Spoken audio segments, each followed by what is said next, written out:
Good morning, students. Today we will study eye diagram in digital communication. The figure that shown here represent eye diagram. It is used to find out the interference between two pulses. अब ये आई diagram होता क्या है, इसकी ज़रूरत क्यों पड़ती है, ये आज हम इस क्लास में देखने जा रहे हैं. ठीक है.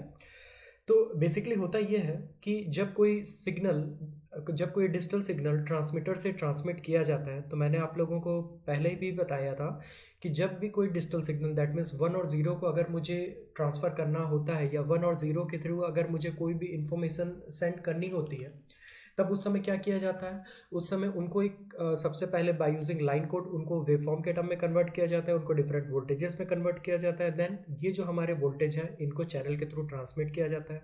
बात यहाँ तक समझ में आई. अब ये चैनल के ऊपर डिपेंड करता है कि जो चैनल है वो हमारा नॉइसलेस चैनल है या वो हमारा नॉइजी चैनल है, किस टाइप के चैनल के थ्रू हम इंफॉर्मेशन ट्रांसमिट कर रहे हैं. उसके बाद जो भी हमारी इंफॉर्मेशन होती है वो हमारे रिसीवर तक पहुँचती है. क्लियर है यहाँ तक.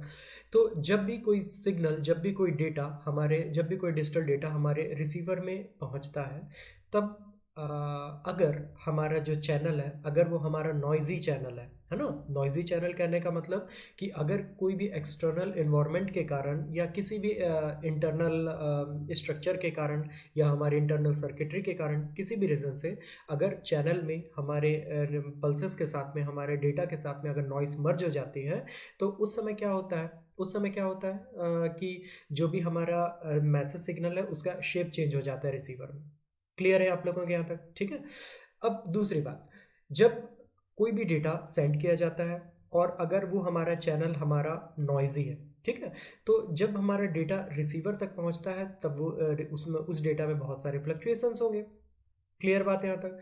तो जब हमारे डेटा में फ्लक्चुएशन होता है या जब हमारे रिसीव्ड सिग्नल में फ्लक्चुएशन होता है, तो हम ये कैसे आइडेंटिफाई करेंगे कि कितना हमारा डेटा करप्टेड है या उसमें कितना लॉस हो रहा है, ये कैसे फाइंड आउट करेंगे.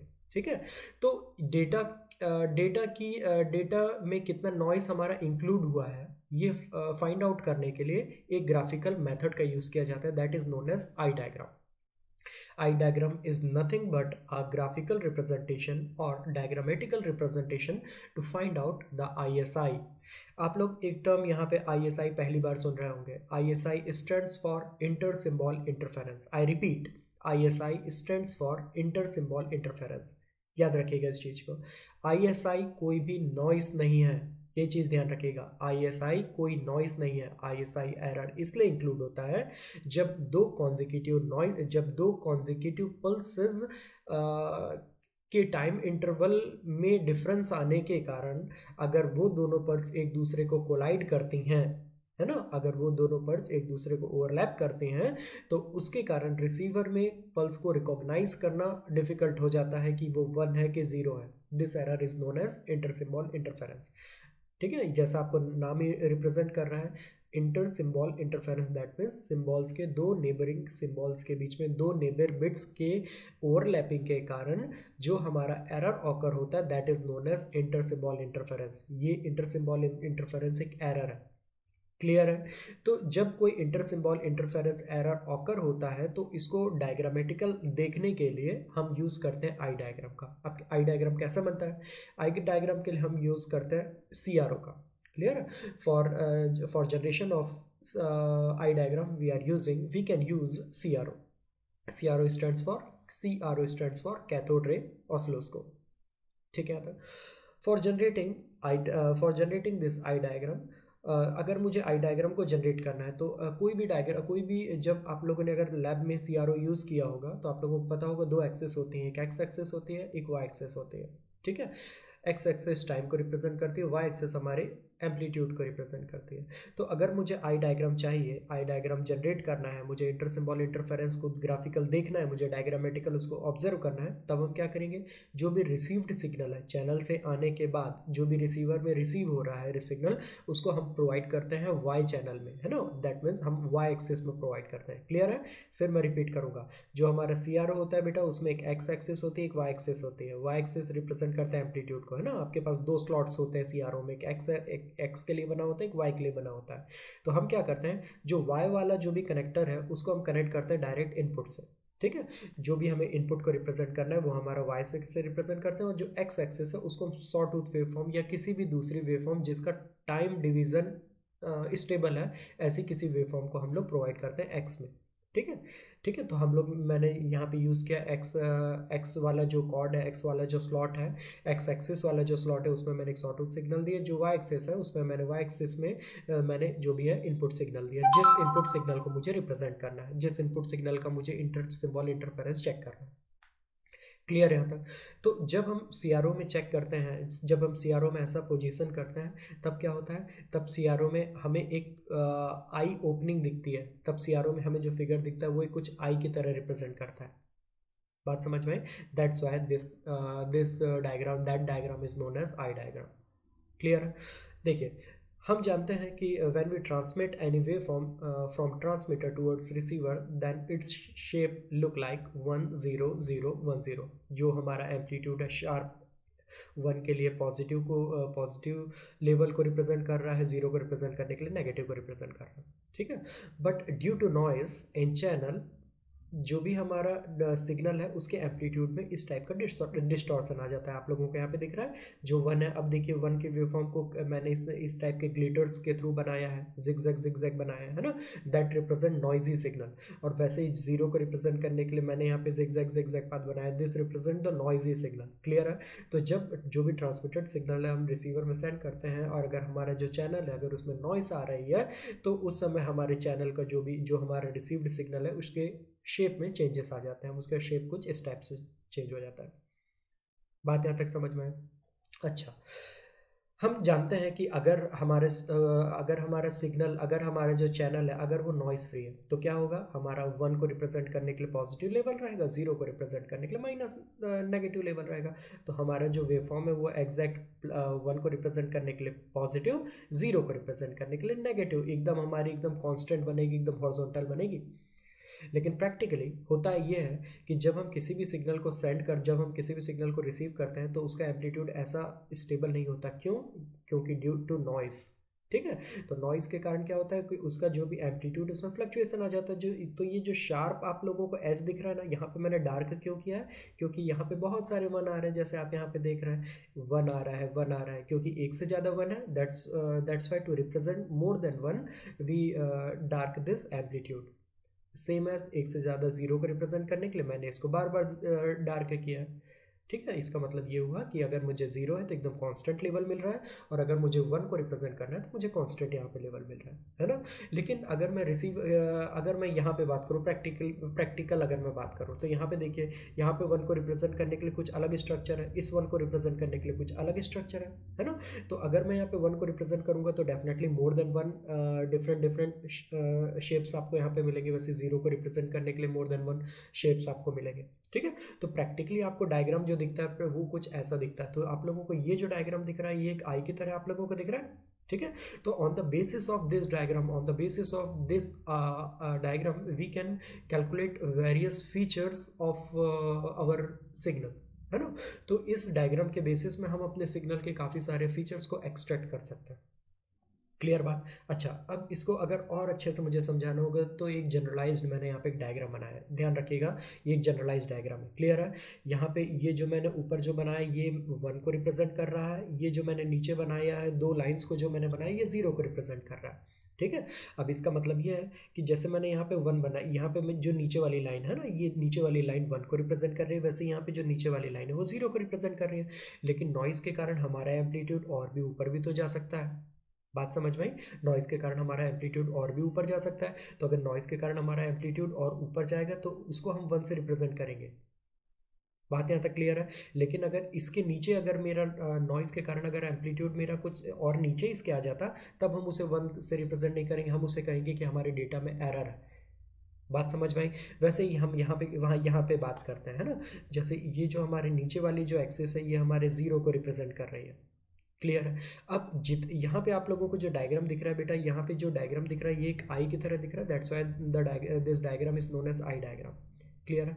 अब यहाँ पे देखिएगा सबसे ज़्यादा जो आई की ओपनिंग है वो सेंटर फेस में है यहाँ पे। तो ये जो हमारा इंटरवल होता है, this interval is known as best sampling instance और बेस्ट सैम्पलिंग इंटरवल। ठीक है, ये जो हमारा मिड पॉइंट होता है TB/2 time interval, this one is known as best time interval, क्योंकि आप लोग जानते हैं कि हम यहाँ से लेकर यहाँ तक का टाइम कितना होता है बेटा, यहाँ से लेकर यहाँ तक का टाइम t होता है। तो अगर यहाँ से लेकर यहाँ तक का टाइम t है तो दैट्स वाई जो हमारा मिड इंटरवल है जहाँ पे हमें सबसे ज़्यादा आई की ओपनिंग मिल रही है, that is known as that time interval is TB/2 time interval. ठीक है, तो TB/2 इंटरवल में सबसे ज़्यादा मुझे आई की ओपनिंग मिल रही है। बात समझ में आई? तो एक चीज़ आप लोग ध्यान रखिएगा, हमारा जो भी सिग्नल हमें रिसीवर में मिलेगा, अगर वहाँ पे मैं CRO से चेक कर रहा हूँ और मुझे जितनी ज़्यादा से ज़्यादा आई ओपनिंग मिलेगी इस इंटरवल में, TB/2 इंटरवल में, मतलब हमारे डेटा में ISI उतना कम है, इंटर सिंबल इंटरफेरेंस उतना कम है।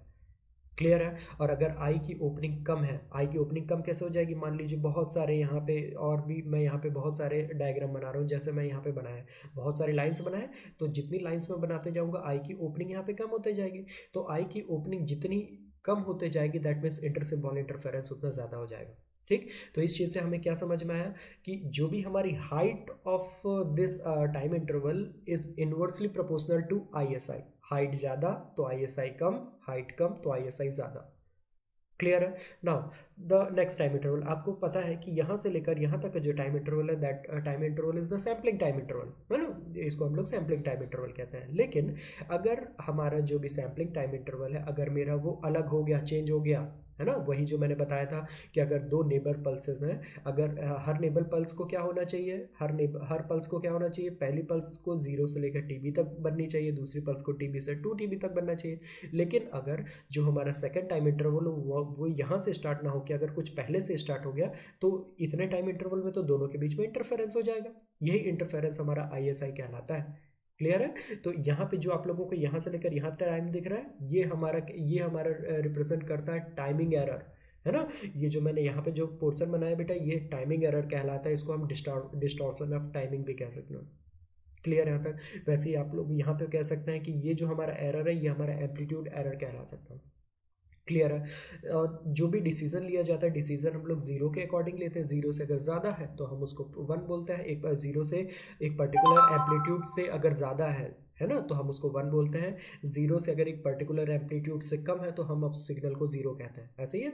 तो 0 के करस्पॉन्डिंग हम लोग डिसीजन लेते हैं। तो this dashed line is known as decision floor.